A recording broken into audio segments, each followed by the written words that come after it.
You've probably heard the phrase shotgun wedding before, but you might not know what it is. No, it doesn't involve the bride and groom shotgunning a beer before saying I do while the groomsmen and bridesmaids cheer them on, although that's an idea worth thinking about. So what is a shotgun wedding, and should you have one?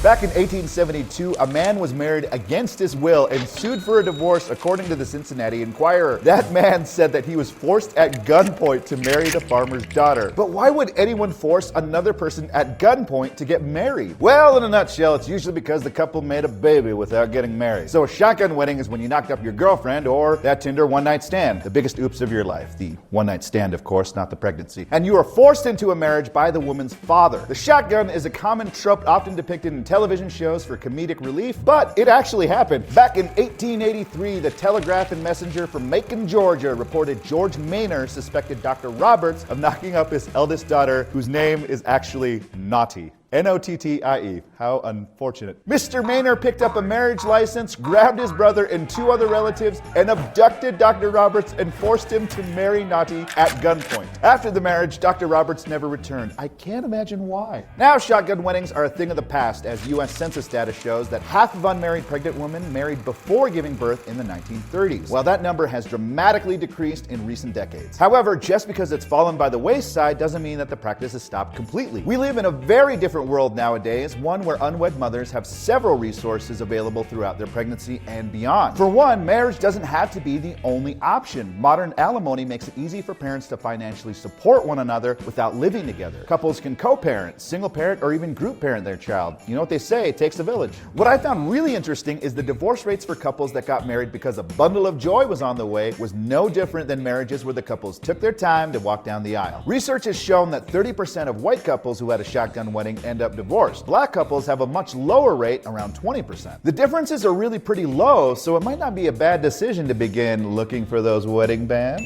The best advice is to follow your heart. If you're unsure about tying the knot before baby arrives, wait and see how well you two work together as a couple and parents, because there is a difference. Co-parenting is a great modern day solution. Sometimes you need to ditch the traditional to live your best life, which is okay. If you decide to go forward with your shotgun wedding, you can also have some fun with it when choosing your wedding bands. And I know a guy, incidentally. Oh, right, that guy is me. We actually have stunning shotgun barrel rings that are a creative way to get the conversation started, because if you find yourself an active participant in a shotgun wedding, it's a lot more fun when your ring is made out of shotgun rather than it pointed out your back. Well, now that you're excited about getting married, I have a few tips to make this a lot of fun. Check out these tips on planning your wedding day timeline, and if you're looking for what a groom is expected to do in the wedding planning process, you can check out that video right here. Till next time, Archie out.